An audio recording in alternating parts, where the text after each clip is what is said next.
പ്രിയപ്പെട്ടവരെ, അപരവിദ്വേഷത്തിനെതിരെ സ്നേഹത്തിൻ്റെ പ്രതിരോധം.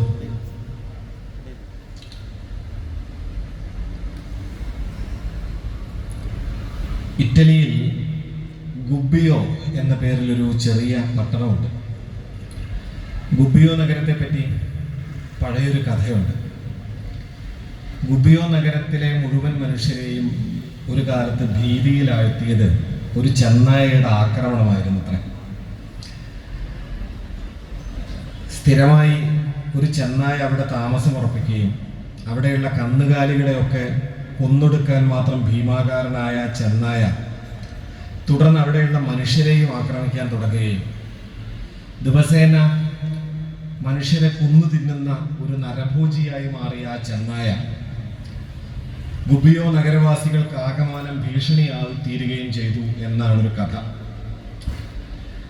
ഏതാണ്ട് നമ്മുടെ മഹാഭാരതത്തിലെ ഭഗന്റെ ഒക്കെ കഥ പോലെയാണ്. ഏകചക്ര എന്ന ഗ്രാമത്തെ ഒന്നടങ്കം കിടുകിട വിറപ്പിച്ച ഭഗനെ പോലെ അവിടെ ഒരു ചെന്നായ എന്ന് കണക്കാക്കിയാൽ മതി. ആ ആക്രമണത്തെ ചെറുക്കാനാവാത്ത നാടുകളിൽ അവിടെ നിന്ന് ആളുകൾ നാട് വിട്ടു പോകാൻ തുടങ്ങുമ്പോൾ സെന്റ് ഫ്രാൻസിസ് അസീസി എന്ന പുണ്യാത്മാവ് ഗുബ്ബിയോ നഗരത്തിൽ എത്തിച്ചേരുകയും ഫ്രാൻസിസ് പുണ്യാളൻ കാട്ടിലേക്ക് അവരുടെ വിലക്കുകളെയൊക്കെ മറികടന്ന് ചെന്ന് ഈ ചെന്നായയുടെ അടുത്തെത്തുകയും ചെയ്തു എന്നാണ് കഥ. ചെന്നായയുടെ അടുത്തെത്തി സെന്റ് ഫ്രാൻസിസ് അസീസി ചെന്നായയെ അഭിസംബോധന ചെയ്യുന്നത് ബ്രദർ ഗൂൾഫ് എന്നാണ്, സഹോദരനായ പ്രിയപ്പെട്ട ചെന്നായി എന്നാണ്. സഹോദരൻ എന്ന വാക്ക് കേട്ട നിമിഷം അതുവരെ ഇല്ലാത്ത ഒരു പ്രകാശം കനത്ത കൂരിരുട്ട് മാത്രം വ്യാപിച്ച മനസ്സിലേക്ക് ഇടിമിന്നൽ പോലെ സഹോദര എന്ന സെന്റ് ഫ്രാൻസിസിന്റെ വാക്ക് വന്നു വീണു എന്നും തുടർന്ന് ഫ്രാൻസിസ് അസീസിയുടെ ഉപദേശങ്ങൾ കേട്ട് ചെന്നായ ഒരു സ്നേഹത്തിന്റെ പാതയിലേക്ക് തിരിച്ചെത്തിയെന്നും ഗുബ്ബിയോ നഗരത്തിന്റെ രക്ഷകനായി ആ ചെന്നായ മാറി എന്നുമാണ് കഥ. സെന്റ് ഫ്രാൻസിസ് അസീസിയുടെ പാവന കഥകൾക്കകത്ത് ഇടം പിടിച്ചൊരു കഥയാണ് ഈ ഗുബ്ബിയോ വൂൾഫ് സ്റ്റോറി.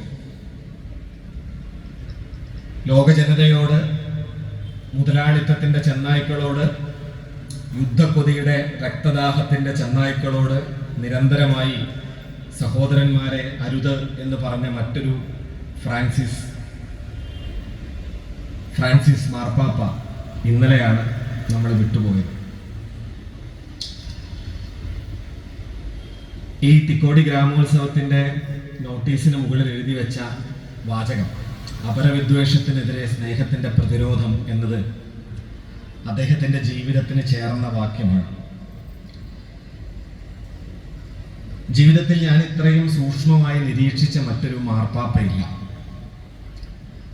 അദ്ദേഹത്തെക്കുറിച്ച് ഓർക്കുമ്പോൾ എനിക്ക് ഈ ഫ്രാൻസിസ് അസീസിയുടെ പഴയ കഥ ഓർമ്മ വരും.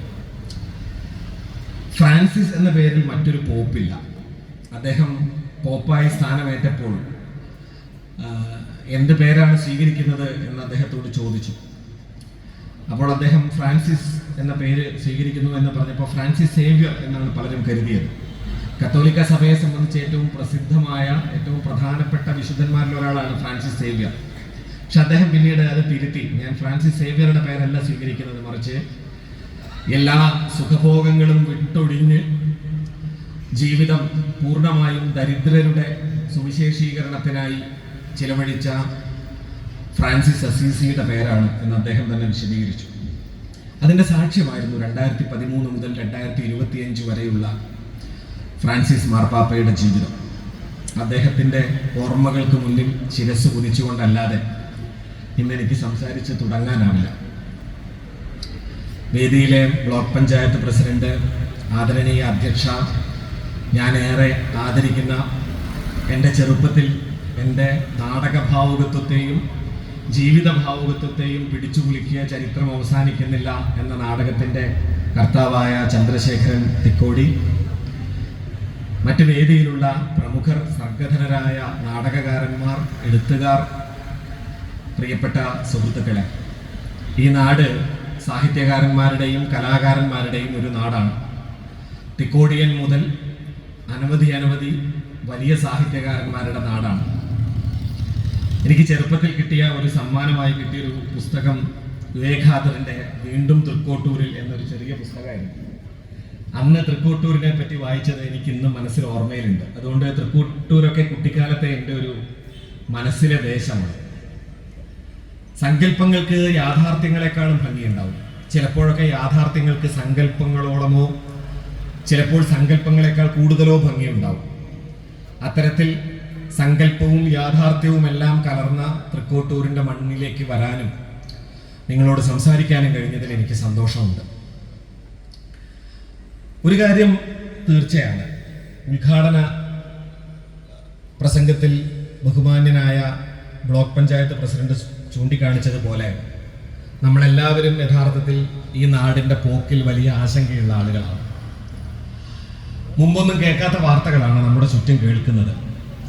മുമ്പ് നമ്മുടെ ജീവിതത്തെ സമ്പന്നമാക്കിയിരുന്ന മൂല്യങ്ങൾ ഒന്നാകെ ചോർന്നു പോയോ എന്ന ആശങ്ക നാട്ടിലാകെ പരക്കുന്നുണ്ട്. പുതിയ തലമുറ വഴിപിഴച്ചു എന്ന ഒരു കരച്ചിൽ വളരെ ഉയർന്നു കേൾക്കുന്നുണ്ട്.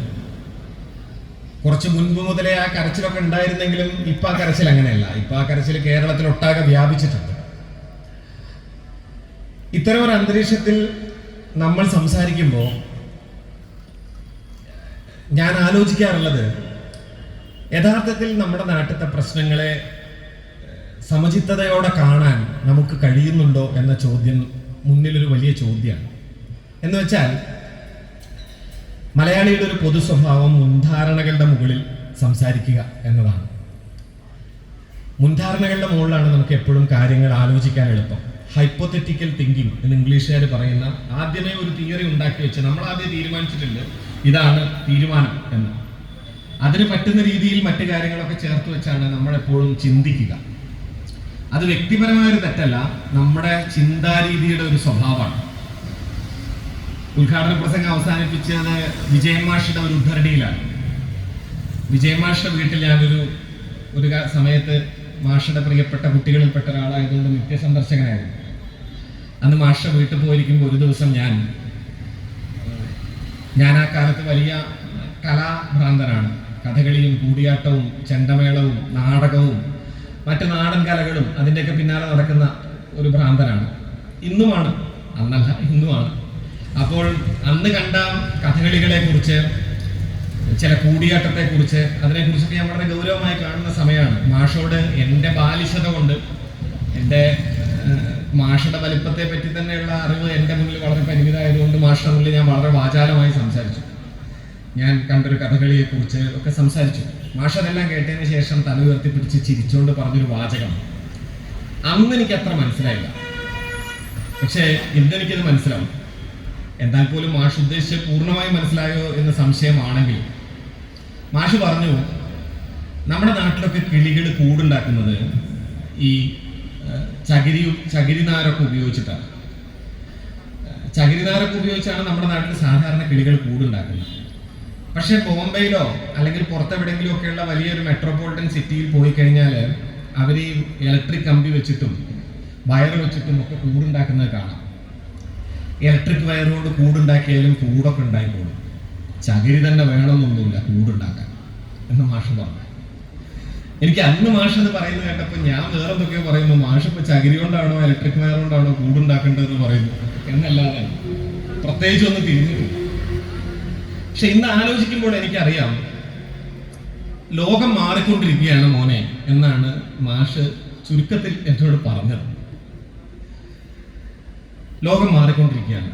പുതിയ തലമുറ മാഷ് എന്ന് പറഞ്ഞതിനേക്കാളും അതിവേഗം ബഹുദൂരം, ഒരു പുതിയ വാക്കിൽ പറഞ്ഞ, നമുക്കെല്ലാവർക്കും അറിയാവുന്ന ഒരു വാക്ക് പറഞ്ഞ മാറുന്നു. ആ മാറ്റത്തെ തിരിച്ചറിയാനാവാതെ പഴയ തലമുറ വലിയ തോതിൽ അന്തം വിട്ട് നിൽക്കുന്നു. ഇത് നമ്മുടെ മുന്നിലൊരു യാഥാർത്ഥ്യമാണ്. നമ്മളത് പൂർണ്ണമായിട്ട് തിരിച്ചറിയാറില്ല. ഇപ്പോ ബേഡനെ കുറിച്ച് ഉദ്ഘാടന പ്രസംഗത്തിൽ പറഞ്ഞല്ലോ.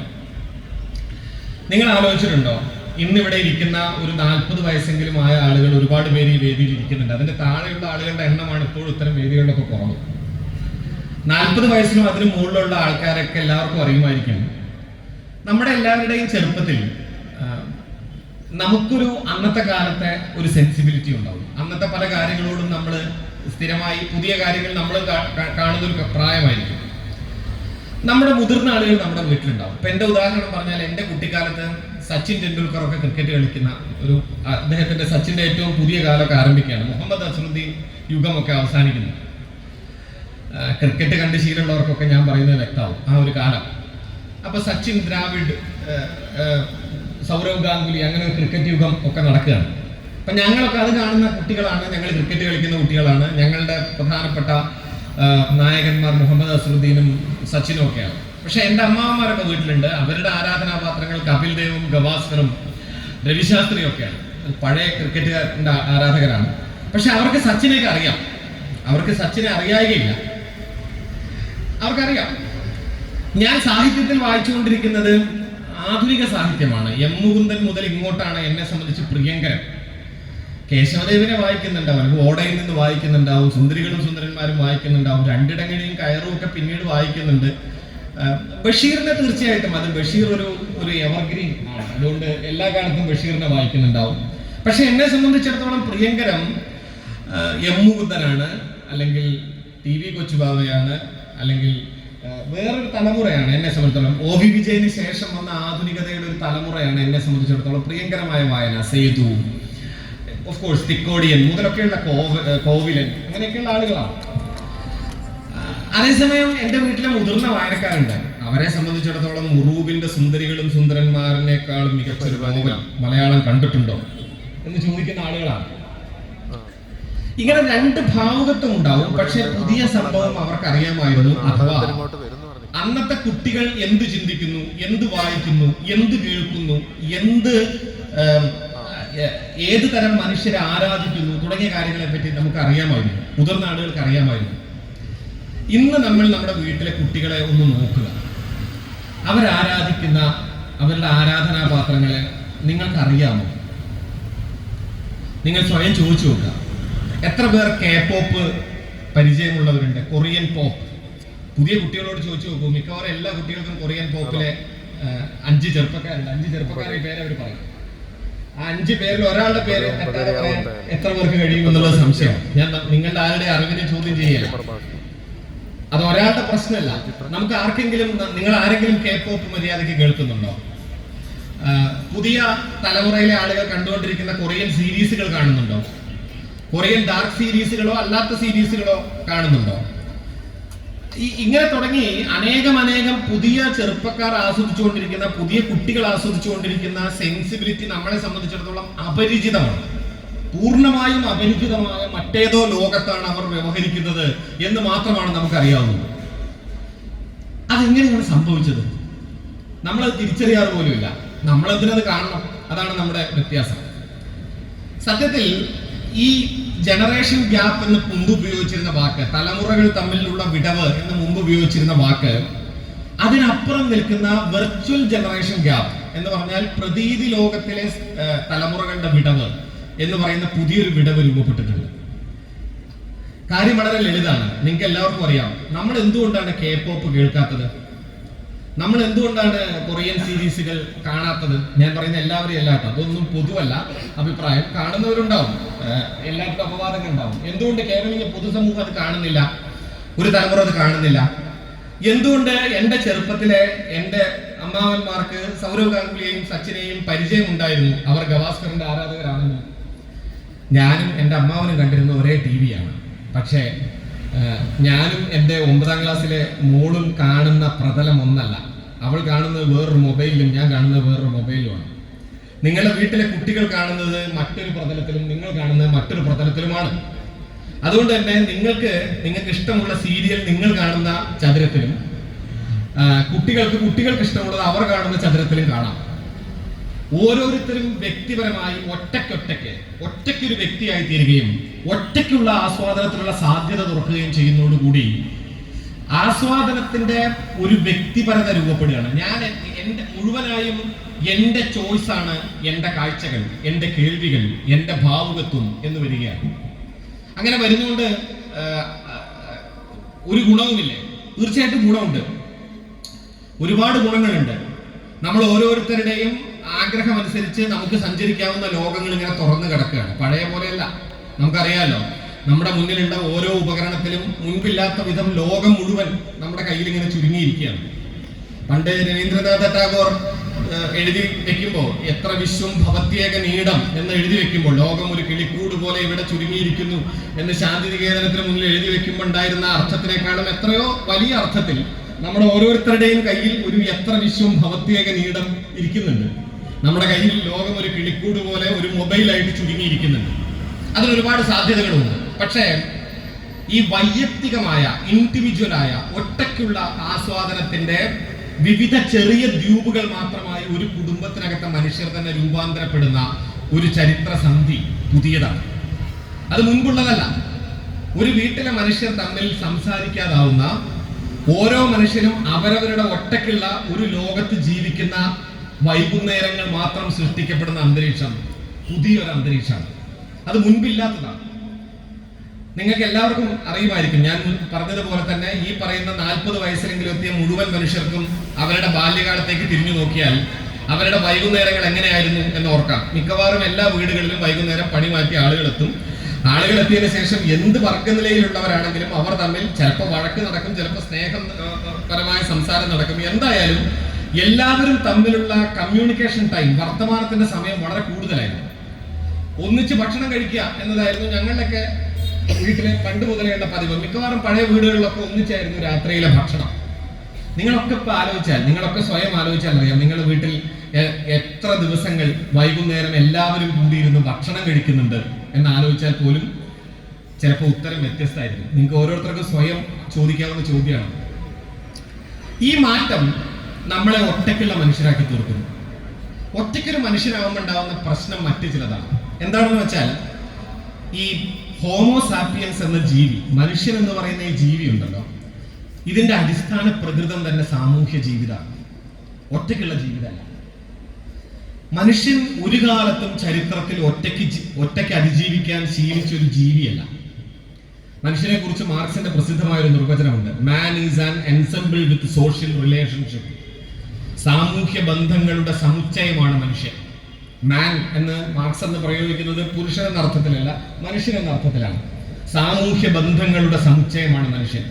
മനുഷ്യൻ എന്ന് വെച്ച് കഴിഞ്ഞാൽ ഈ 2 കാലും 2 കൈയും വെച്ച് ഈ 4 വിരലുകൾക്ക്, അങ്ങനെയാണ് നമ്മൾ ശാസ്ത്രത്തിൽ പറയുക, 4 വിരലുകൾക്ക് അഭിമുഖമായി തള്ളവിരൽ പിടിക്കാൻ അറിയുന്ന, ചിരിക്കാൻ അറിയുന്ന ഒരു ജീവി മാത്രമല്ല, മറിച്ച് സാമൂഹ്യ ബന്ധങ്ങളുടെ 4 പേര് പടലത്താൽ ബന്ധിതമാക്കപ്പെട്ട ഒരു ജീവിതം മാത്രം സാധ്യമായ ഒരു ജീവിയാണ് മനുഷ്യൻ. മനുഷ്യൻ അങ്ങനെയാണ് ചരിത്രത്തിൽ അതിജീവിച്ചത്. മനുഷ്യനേക്കാൾ ശക്തരാണ് ലോകത്തുള്ള മറ്റു മിക്കവാറും എല്ലാ ജീവികളും. നിങ്ങളൊരു പഴയ കാട്ടിലെ മനുഷ്യനെ ആലോചിച്ച് നോക്കുക. അവിടെയുള്ള ഏതെങ്കിലും വന്യമൃഗത്തോട് ഒറ്റയ്ക്ക് നിന്ന് എതിരിടാനുള്ള ഒരു ശേഷിയും മനുഷ്യനില്ല, ഇന്നുമില്ല.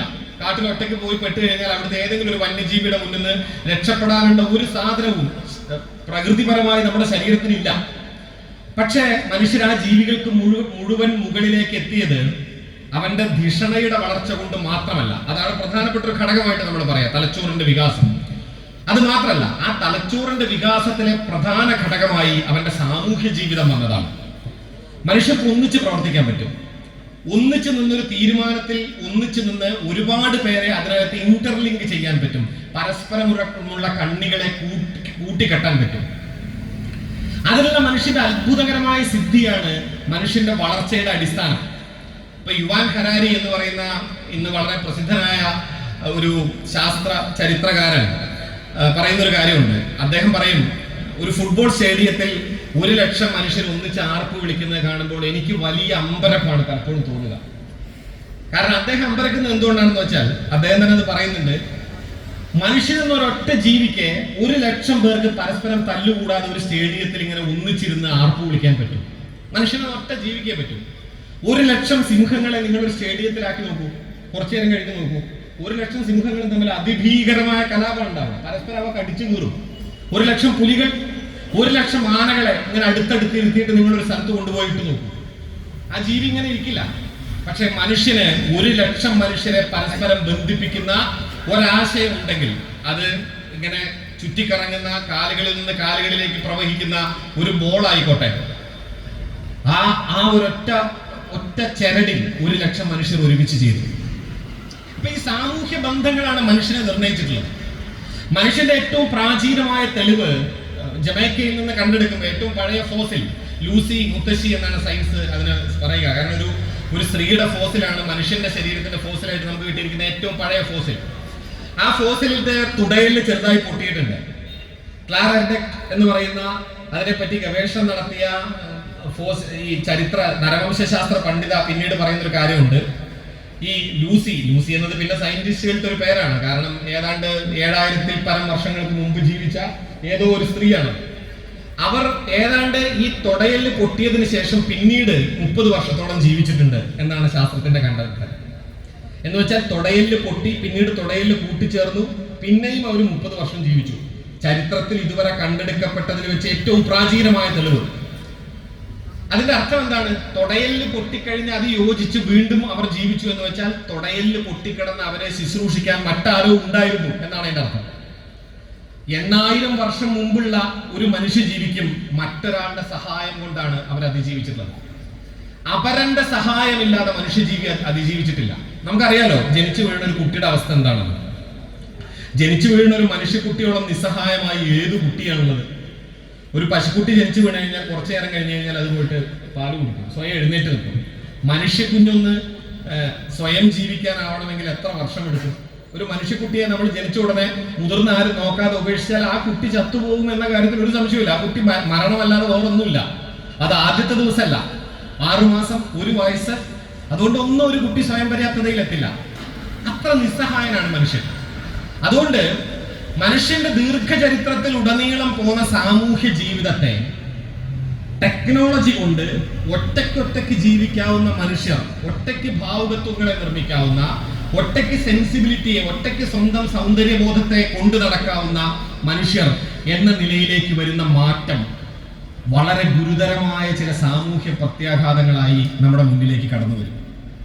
നമ്മുടെ കല, നമ്മുടെ സംസ്കാരം, നമ്മുടെ ഗ്രാമജീവിതം, നമ്മുടെ ഗ്രാമോത്സവം, നമ്മുടെ അതിജീവനം, നമ്മുടെ പോരാട്ടം, നമ്മുടെ നാടകം, നമ്മുടെ സംഗീതം എല്ലാം നിലനിന്നത് നമ്മുടെ സാമൂഹ്യ ജീവിതത്തിന്റെ, കൂട്ടിരിപ്പിന്റെ, ഒന്നിച്ചു ചേരുമ്പോഴുണ്ടാവുന്ന ആനന്ദത്തിന്റെ മുന്നിലാണ്.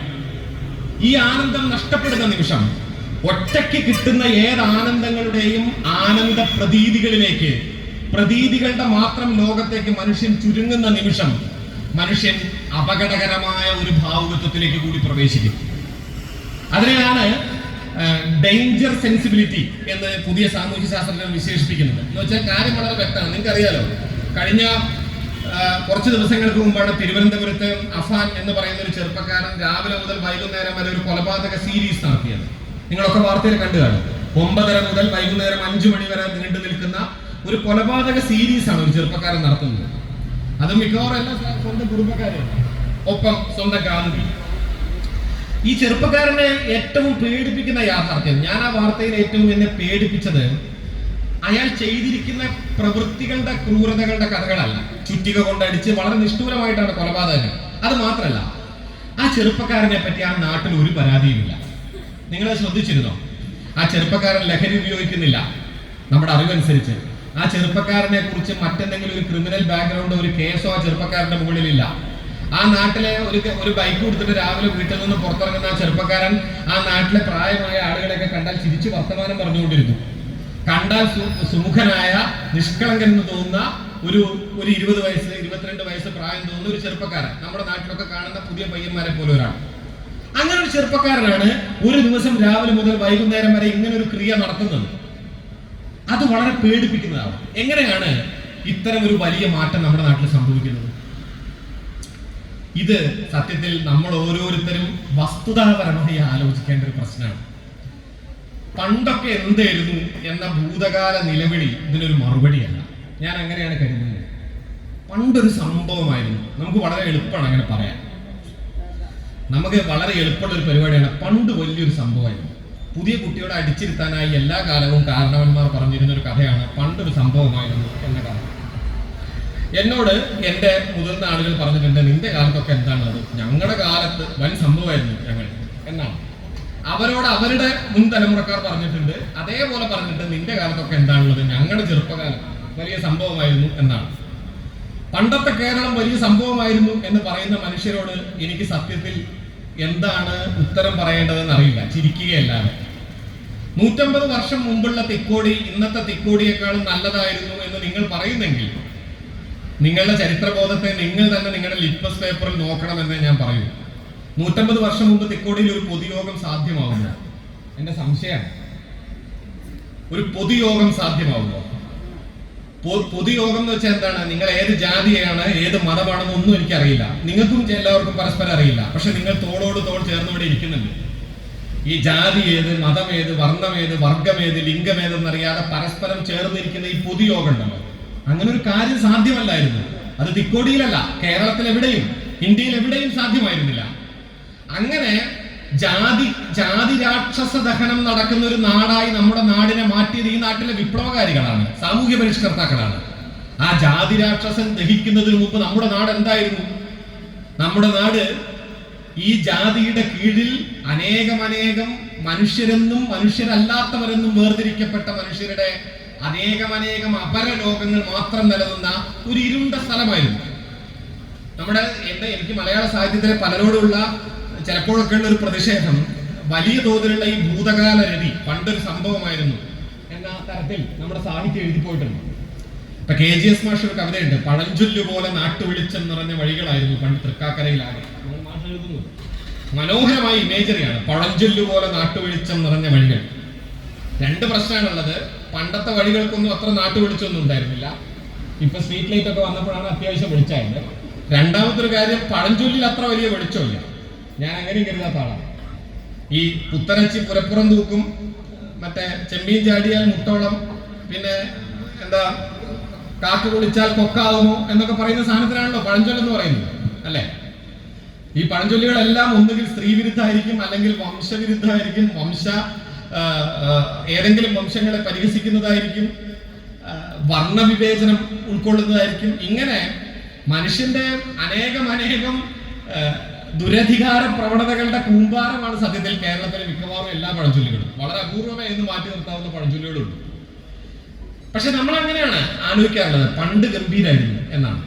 ആ ചിന്ത നമ്മൾ ആദ്യം മാറ്റിവെക്കണം. ഞാൻ കരുതാറുള്ളത്, എന്നേക്കാൾ എത്രയോ മിടുക്കരും എത്രയോ കർമ്മശേഷിയുള്ളവരും എത്രയോ മികച്ചവരുമാണ് എനിക്ക് ശേഷം വരുന്ന തലമുറ എന്നാണ്. എൻ്റെ മോളിപ്പോൾ 9ാം ക്ലാസ്സിലാണ് പഠിക്കുന്നത്. അവളുടെ അടുത്ത് വരുന്ന വിവരം എനിക്കില്ല എന്ന കാര്യത്തിൽ എനിക്ക് 100% ഉറപ്പുണ്ട്.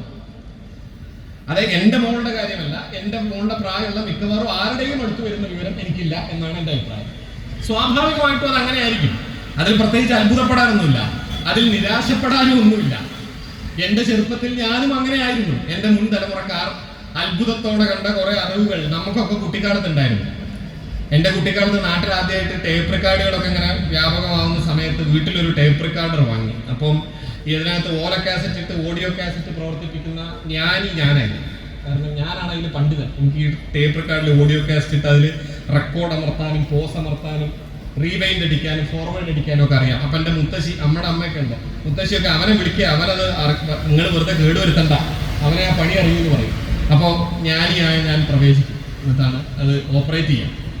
ഇപ്പൊ അതേ പരിപാടി നമ്മുടെ വീട്ടിലത്തെ കുട്ടികളുണ്ട്. മൊബൈലിൽ നമുക്കറിയാത്ത പരിപാടിയൊക്കെ അവർ ചെയ്തു തരുന്നുണ്ട്, അല്ലേ?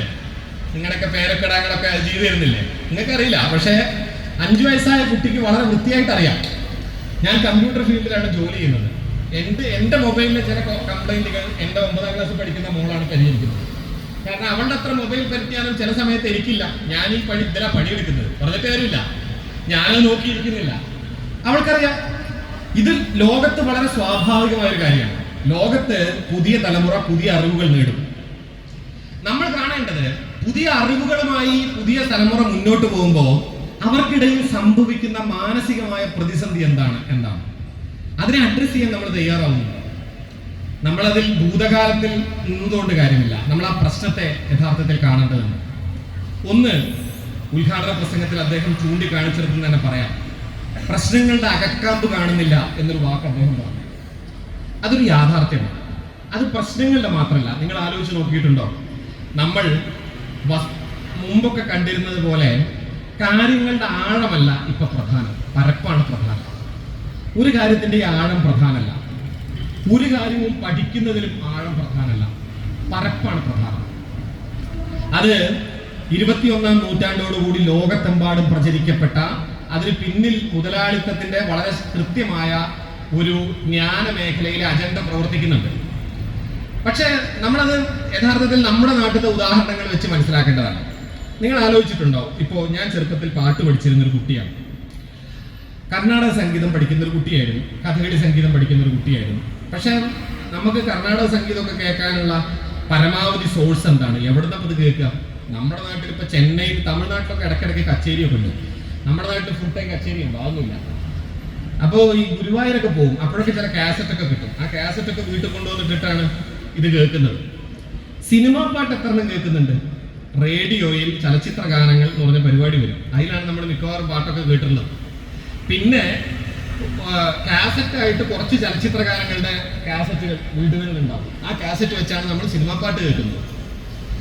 അതുകൊണ്ടുണ്ടാവുന്ന ഒരു മാറ്റം എന്താണെന്ന് വെച്ചാൽ, കുറച്ച് സാധനങ്ങൾ കേൾക്കുമ്പോൾ ആ കുറച്ച് കേട്ടതിന്റെ ഏറ്റവും അകത്തേക്ക്, ഏറ്റവും അന്തര്യാമിയായ സൂക്ഷ്മതലങ്ങളിലേക്ക് ഒരു കുട്ടിയുടെ ഭാവുകത്വം നിരന്തരമായി കടന്നു ചെല്ലും.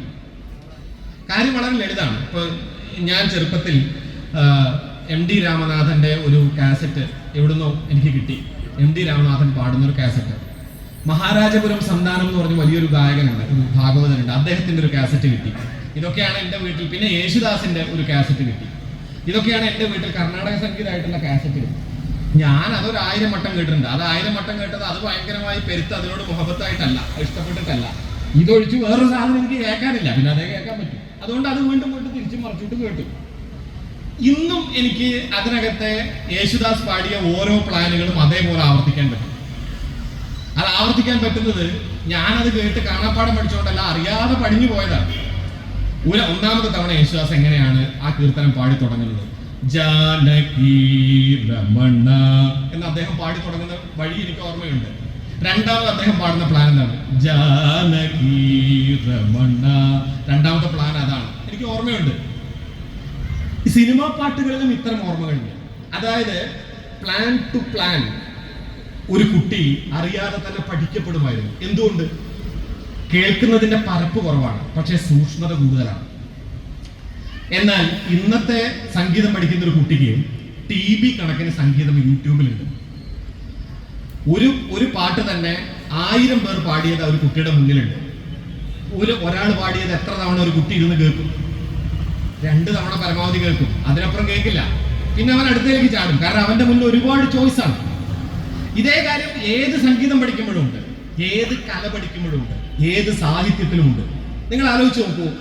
മലയാള സാഹിത്യത്തിൽ ഞാൻ ആലോചിക്കാറുള്ള ഒരു കാര്യമാണ്, ഒരു 400 പേജിന് മുകളിൽ വരുന്ന എത്ര നോവലുകൾ കഴിഞ്ഞ 10 വർഷത്തിനിടയ്ക്ക് പുറത്തിറങ്ങിയിട്ടുണ്ട്? 10 വർഷത്തിനിടയ്ക്ക് 400-ൽ പരം പേജുള്ള എത്ര നോവലുകൾ ഇറങ്ങി എന്ന് നമ്മൾ ആലോചിച്ച് നോക്കണം. അങ്ങനെ ഇറങ്ങിയാലേ നോവൽ ആവൂവെന്നോ, 400 പേജിന് അപ്പുറത്തുള്ള നോവലാണ് ശ്രേഷ്ഠമായ നോവലെന്നോ, അതിൽ താഴെയുള്ള നോവലുകൾ മോശമാണെന്നോ ഒന്നും എനിക്ക് അഭിപ്രായമില്ല. ഞാൻ ചോദിക്കുന്ന ചോദ്യം, മുൻപ് നമ്മുടെ നോവൽ എന്നതിനെ കുറിച്ചുള്ള സെൻസിബിലിറ്റി എന്തായിരുന്നു വായനക്കാരുടേത്? എനിക്കറിയാം, എൻ്റെ ചെറുപ്പത്തിൽ നോവൽ എന്ന് വെച്ചാൽ നമ്മുടെ മുന്നിലുണ്ടായിരുന്നത് തകഴിയുടെ നോവലുകളും SK പൊറ്റേക്കാടിന്റെ നോവലുകളും ഉറൂബിന്റെ നോവലുകളും ഒക്കെ ചേർന്ന് സൃഷ്ടിച്ചെടുത്ത നോവൽ എന്ന വലിയ രൂപമാണ്. അതിന് മുൻപുള്ള റഷ്യൻ സാഹിത്യത്തിന്റെയും ഫ്രഞ്ച് യൂറോപ്യൻ സാഹിത്യത്തിന്റെയും വലിയൊരു ക്യാൻവാസ് ഉണ്ട്. ബ്രദേഴ്സ് കാരമസോവ് പോലെയുള്ള വലിയ നോവലുകൾ എഴുതുന്ന ദസ്തേവ്സ്കിയുടെ ഒക്കെ വലിയ ക്യാൻവാസിനെ, ഒരു വലിയ വംശവൃക്ഷത്തെ ഒന്നാകെ തന്റെ ഒരു കൃതിയിലേക്ക് ഉള്ളടങ്ങാൻ വേണ്ടി നിരന്തരമായി അധ്വാനിച്ച് കാലങ്ങൾ കൊണ്ട് 1000-കണക്കിന് പേജ് അടങ്ങുന്ന ഒരു വലിയ ക്യാൻവാസിൽ കഥ പറയുന്ന കഥാകാരന്മാരുടെ ഒരു ലോകമുണ്ട്. തോമസ് മെന്നെ പോലെ, ബുഡൻ ബ്രോക്സ് ഒക്കെ പോലെയുള്ള വലിയ വലിയ നോവലുകൾ. അതാണ് നോവൽ എന്ന നമ്മുടെ ക്ഷുത്തിന്, നമ്മുടെ വിശപ്പിന് യഥാർത്ഥത്തിൽ വലിയ മറുപടി നൽകിയിരുന്നത്. ബ്രദേഴ്സ് കാരമസോവ് വായിച്ച് അവസാനിപ്പിക്കുമ്പോൾ ഉണ്ടാവുന്ന വല്ലാത്തൊരു നക്ഷത്രം വിരിയുന്ന ഓർമ്മ ഇന്നും എനിക്ക് ആലോചിച്ച് കഴിഞ്ഞാൽ ഇങ്ങനെ ഒരു തരിപ്പ് വരും. കാരണം അവസാനത്തെ പേജ് ബ്രദേഴ്സ് കാരമസോവ് അവസാനിക്കുന്ന സമയത്ത് ഞാൻ ബ്രദേഴ്സ് കാരമസോവ് വായിച്ചു തീർത്തു എന്ന് കിട്ടുന്ന ഒരു വല്ലാത്ത ആനന്ദം. ആ ആനന്ദം നമ്മൾ മലയാളത്തിൽ അനുഭവിച്ചിട്ട് കാലം എത്രയായി കാണും? ഇത് ഞാൻ പറയുന്നത് ഒരു പ്രതിസന്ധിയല്ല, മറിച്ച് എന്താണ്, നമുക്ക് വായിക്കാൻ ഇത്രയേ കഴിയൂ എന്ന നിലയിലേക്ക് വിപണി മറ്റൊന്നായി പരിമപ്പെട്ടു. നമ്മുടെ വിപണി മറ്റൊന്നായി പരിമപ്പെട്ടു. ഇന്ന് പണ്ട് നീണ്ടകഥ എന്ന് വിശേഷിപ്പിക്കപ്പെട്ടിരുന്നതാണ് ഇന്നത്തെ പ്രധാനപ്പെട്ട മിക്കവാറും എല്ലാ നോവലുകളും. വളരെ കുറച്ച് നോവലുകളെ അങ്ങനെ അല്ലാതെ ഉള്ളൂ. ഞാനത് ആരെയും കുറ്റപ്പെടുത്തി പറയുന്നതല്ല, അതൊരു കുറ്റമൊന്നുമല്ല, അത് വ്യക്തിപരമായി ഒരു സാഹിത്യകാരന്റെ പ്രശ്നമല്ല, മറിച്ച് നമുക്ക് വന്നിരിക്കുന്ന ഘടനാപരമായ വ്യതിയാനമാണ്. ഇതെല്ലായിടത്തും സംഭവിച്ചിട്ടുണ്ട്, നമ്മുടെ എല്ലാ സെൻസിബിലിറ്റിയിലും അത് സംഭവിച്ചിട്ടുണ്ട്. അല്പമെങ്കിലും മെല്ലെ പോകുന്ന സിനിമകൾ നമുക്ക് കാണാൻ പറ്റാതെയായി. മെല്ലെ പോകുന്ന ഒരു ട്രീറ്റ്മെന്റ് ഉണ്ടെങ്കിൽ നമ്മൾ പുതിയ ഭാഷയിൽ പറയുക ലാഗ് എന്നാണ്. വല്ലാതെ ലാഗാണ് ആ സിനിമയ്ക്ക് എന്ന് പറയും, വല്ലാതെ നീട്ടി വലിച്ചിട്ടുണ്ട് നമ്മൾ പറയും. അല്പമെങ്കിലും മെല്ലെ പോകുന്ന ഒരു പാട്ട് നമുക്ക് ആസ്വദിക്കാൻ പറ്റാതെയായി. അല്പമെങ്കിലും കാലം കാണ ഒരു താളവാദ്യവും നമുക്ക് ആസ്വദിക്കാൻ പറ്റാതെയായി. പഞ്ചവാദ്യം കേൾക്കുന്നവർക്ക്, പഞ്ചവാദ്യം കേട്ട് ശീലമുള്ളവർക്ക് അറിയാം, അതിന്റെ പഞ്ചവാദ്യത്തിന്റെ മുഖം കൊട്ടിത്തീരാൻ പണ്ട് ഏതാണ്ട് 3/4 മണിക്കൂർ എടുക്കും. അതിന്റെ ആദ്യഘട്ടം കൊട്ടിത്തീരാൻ, ത്രിപുട കാലമുട്ട് അതിന്റെ ആദ്യഘട്ടം കൊട്ടിത്തീരാൻ. തായമ്പക കേട്ട് ശീലമുള്ളവർക്കറിയാം, തായമ്പകയുടെ പതികാലം കൊട്ടി തീർക്കാൻ ഏതാണ്ട് മുൻപ് ഒരു അരമണിക്കൂറെങ്കിലും എടുക്കും തായമ്പകയുടെ പതി കൊട്ടിത്തീരാൻ.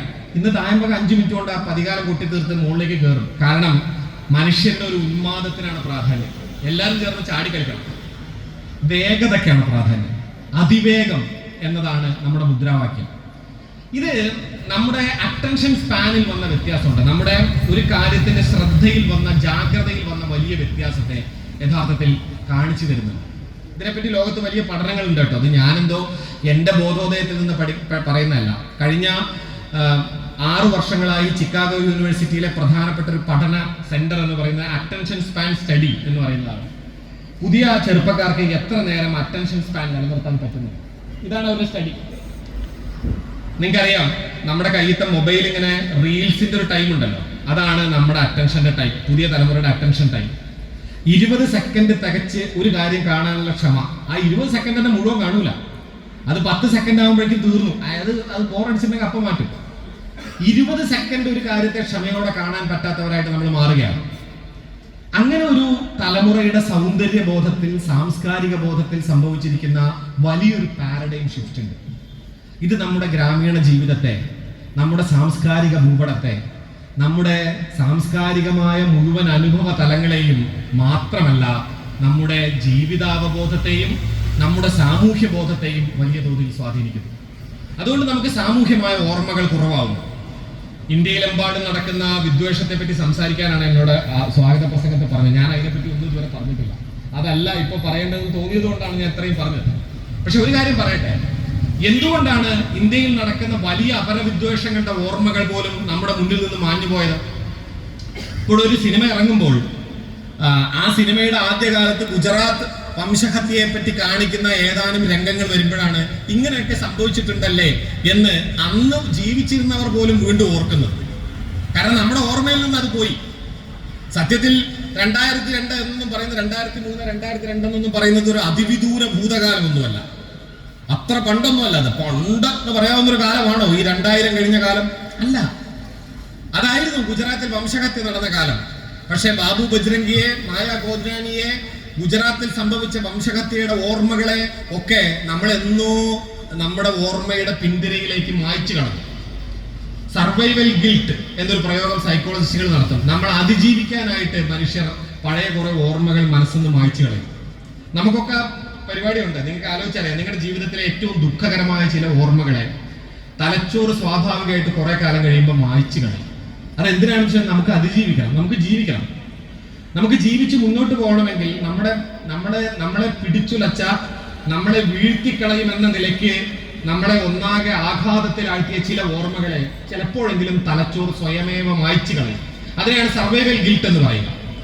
പക്ഷേ സാമൂഹ്യ ജീവിതത്തിൽ ഇന്ത്യയിൽ സംഭവിച്ചത് സർവൈവൽ ഗിൽട്ടാണ്.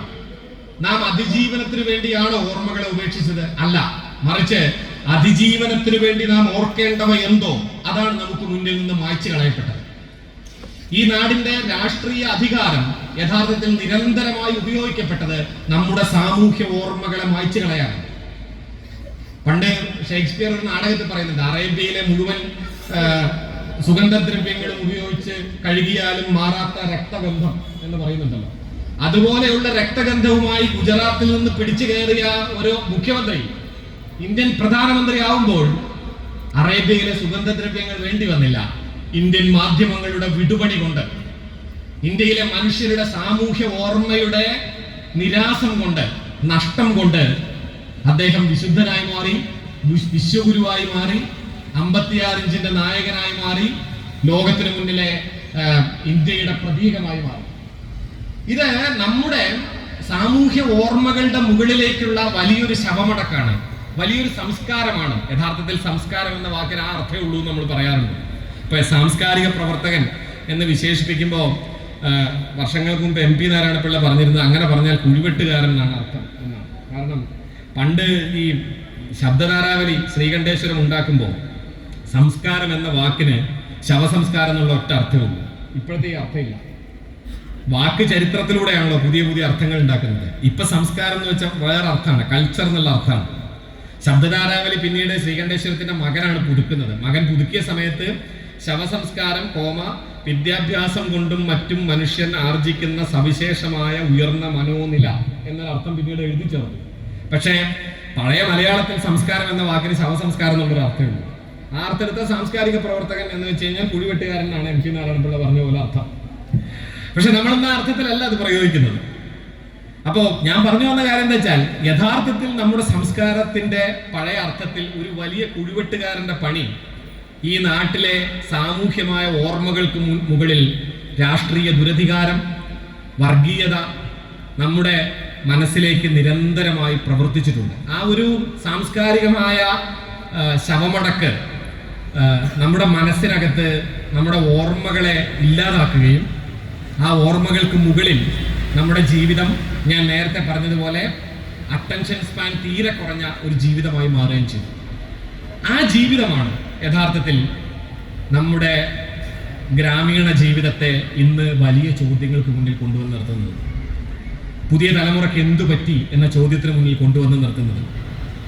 തിരിച്ചു പ്രേമിക്കുന്നില്ല എന്നറിയുമ്പോൾ കാമുകിയുടെ വീട്ടിൽ പോയി അവളുടെ തല തല്ലിപ്പൊളിക്കുന്ന കാമുകന്മാരുടെ എണ്ണം കഴിഞ്ഞ 8 വർഷങ്ങൾക്കിടയ്ക്ക് 6 പേരാണ്.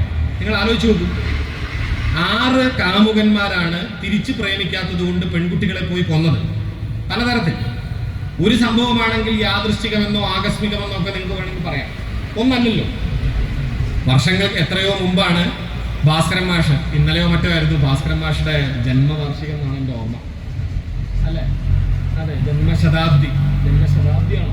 100ആണോ? 100, എനിക്ക് കൃത്യമായി വർഷം ഓർമ്മയില്ല. 100ആണല്ലേ? ഓക്കെ, ജന്മശതാബ്ദി ഭാസ്കരൻ മാഷിന്റെ കഴിഞ്ഞ ദിവസമായിരുന്നു. മാഷ് എത്രയോ വർഷം മുമ്പാണ് വേറെയാണ് വിചാരമെങ്കിൽ നേരമായത് ചൊല്ലുവാൻ, വെറുതെ എന്തിന് എരിയും വെയിലത്ത് കയ്യിലും കുത്തി നടക്കണം എന്ന് എഴുതുന്നത്.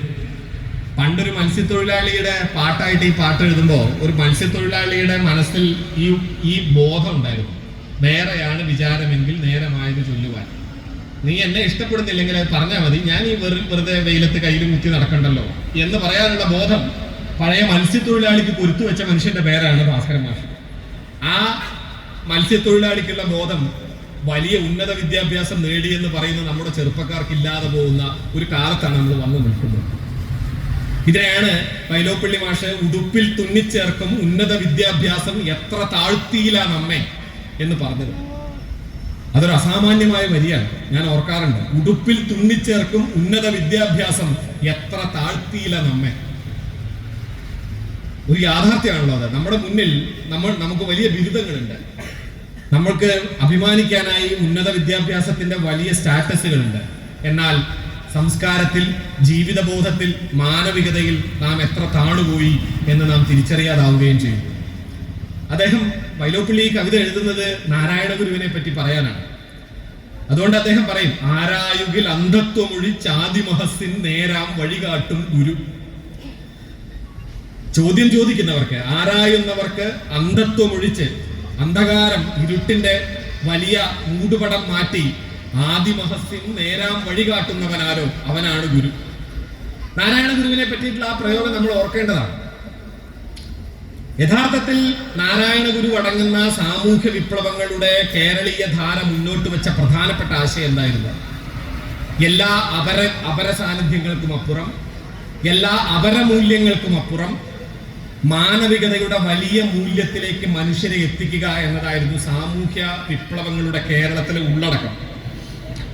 സാമൂഹ്യ വിപ്ലവങ്ങൾ നടത്തിയ സമുദായങ്ങളെ ഓരോരുത്തരെയും എടുത്താൽ നമുക്ക് ഓരോന്നും ഒറ്റയ്ക്കൊറ്റയ്ക്ക് വിവിധ പ്രവർത്തനങ്ങളാണ് നടത്തിയതെന്ന് തോന്നും. പുലയ മഹാസഭ മറ്റൊന്നാണ് പ്രവർത്തിച്ചത്, ശ്രീനാരായണ ധർമ്മ പരിപാലന യോഗം മറ്റൊന്നാണ് പ്രവർത്തിച്ചത്, സാധുജന പരിപാലന സംഘം മറ്റൊന്നാണ് പ്രവർത്തിച്ചത്, പ്രത്യക്ഷ രക്ഷാസഭ മറ്റൊന്നാണ് പ്രവർത്തിച്ചത്. ഇങ്ങനെയൊക്കെ തോന്നും. പക്ഷേ ഇവയെല്ലാം ഒന്നടങ്കം ഒരു വലിയ മാനവ സമുദായത്തെയാണ് സ്വപ്നം കണ്ടത്. മാനവ സമുദായം എന്നതായിരുന്നു പ്രധാനപ്പെട്ട സ്വപ്നം.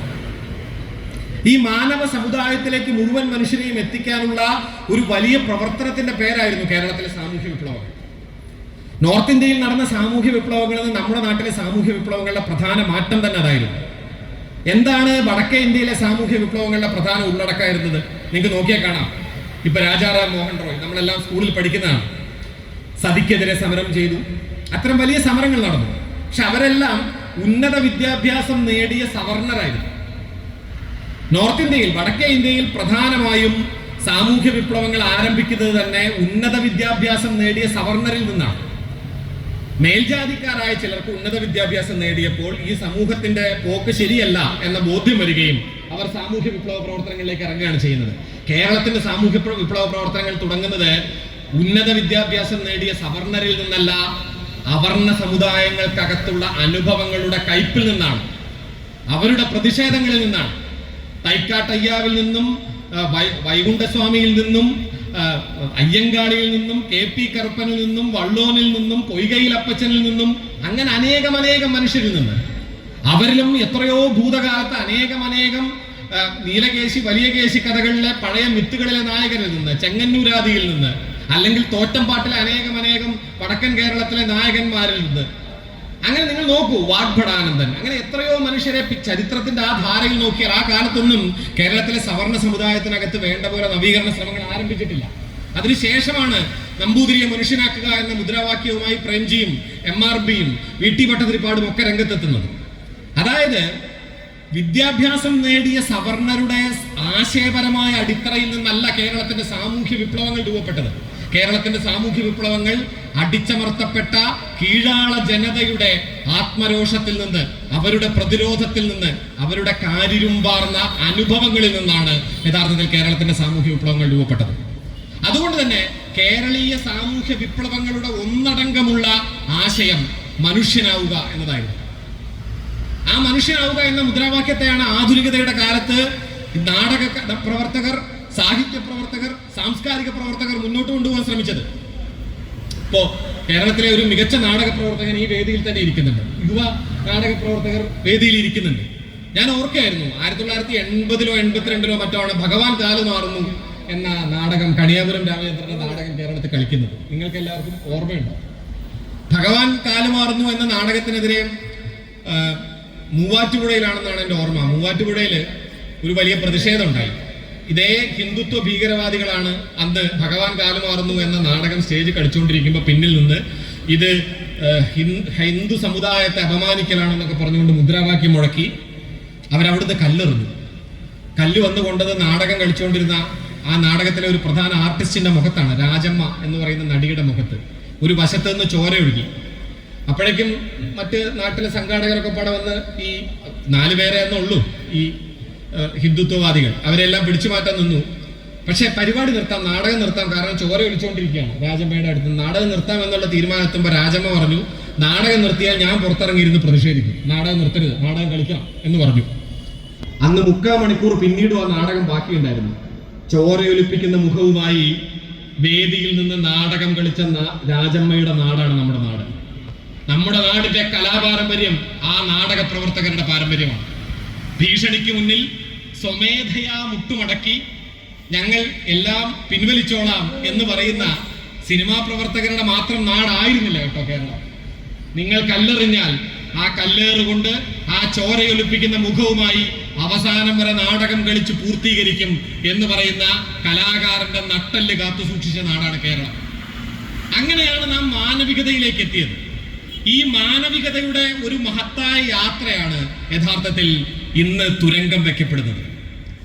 ഇന്ന് നമുക്കിടയിൽ നിന്ന് ബൈപ്പാസ് ചെയ്തു പോകുന്നത്, നമുക്കിടയിലെ ഒഴിവിടങ്ങളിലേക്ക് പ്രവേശിക്കുന്നത് ഈ ഒറ്റയ്ക്കുള്ള ജീവിതത്തിന്റെ അറ്റൻഷൻ സ്പാൻ കുറഞ്ഞ, ജാഗ്രതയുടെ നിമിഷങ്ങൾ കുറഞ്ഞ, ഒറ്റയ്ക്കുള്ള ജീവിതത്തിന്റെ ചെറിയ ചെറിയ മുഹൂർത്തങ്ങൾ മാത്രമാണ്.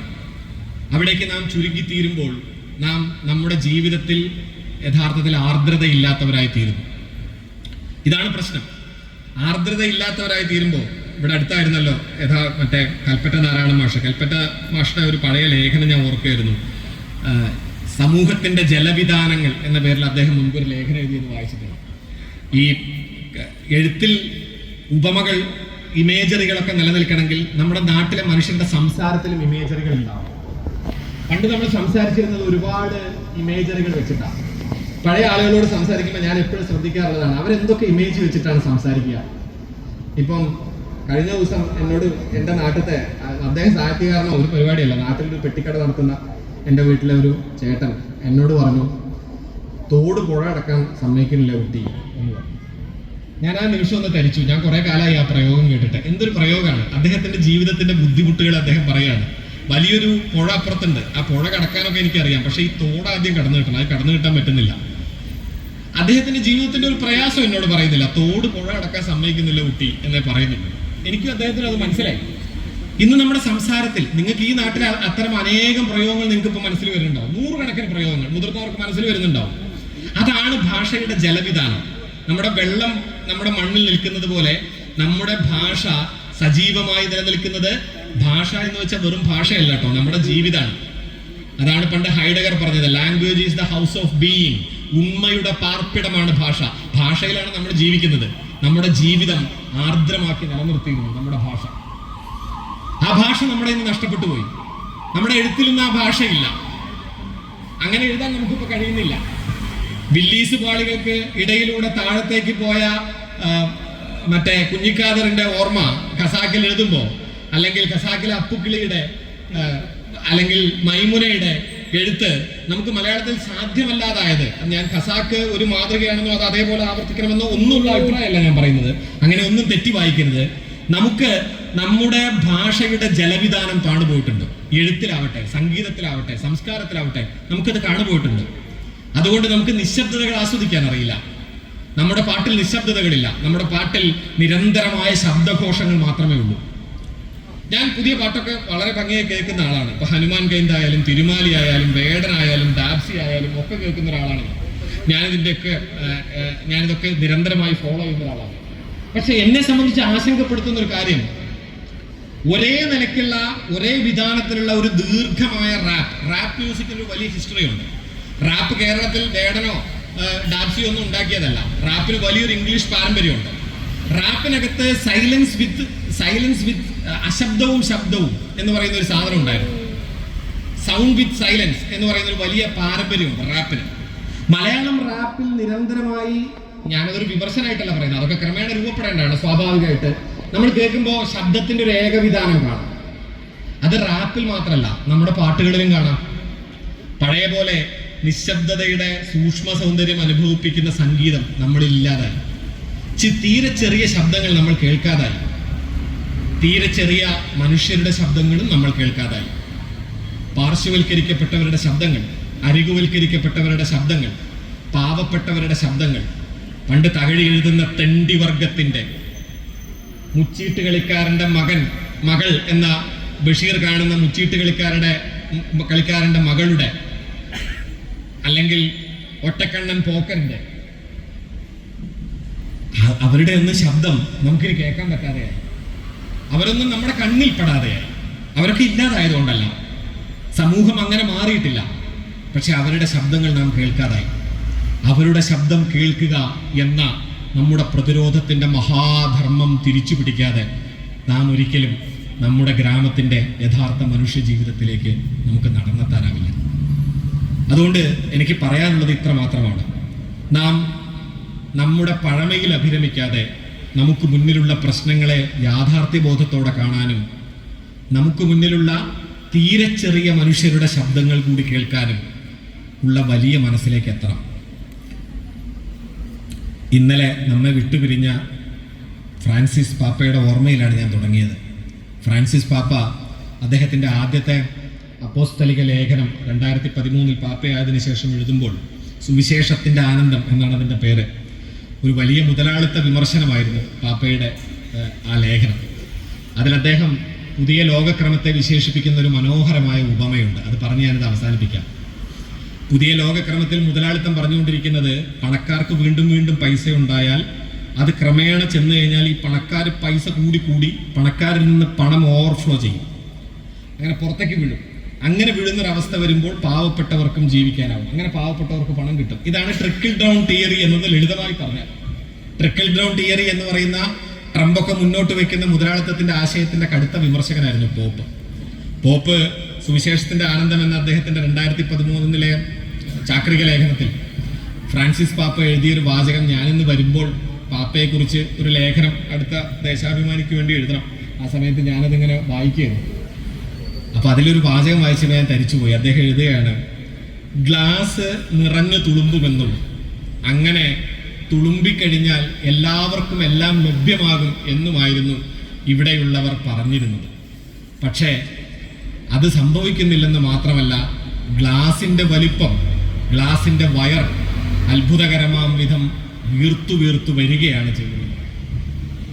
എന്ത് ഗംഭീരമായൊരു ഉപമയാണ് അദ്ദേഹം പറയുന്നത്. ഗ്ലാസ്സിൽ വെള്ളം നിറഞ്ഞ് പുറത്തേക്ക് ഇങ്ങനെ ഒഴുകി എല്ലാവർക്കും കിട്ടും എന്നാ പറഞ്ഞുകൊണ്ടിരുന്നത്. പണക്കാർക്ക് പണം വന്ന് നിറഞ്ഞ് അതില്ലെന്ന് മാത്രമല്ല, ആ ഗ്ലാസിന്റെ വലിപ്പം ഉണ്ടല്ലോ, അത് പണക്കാർ വലുതാക്കി കൊണ്ടുവരികയാണ്.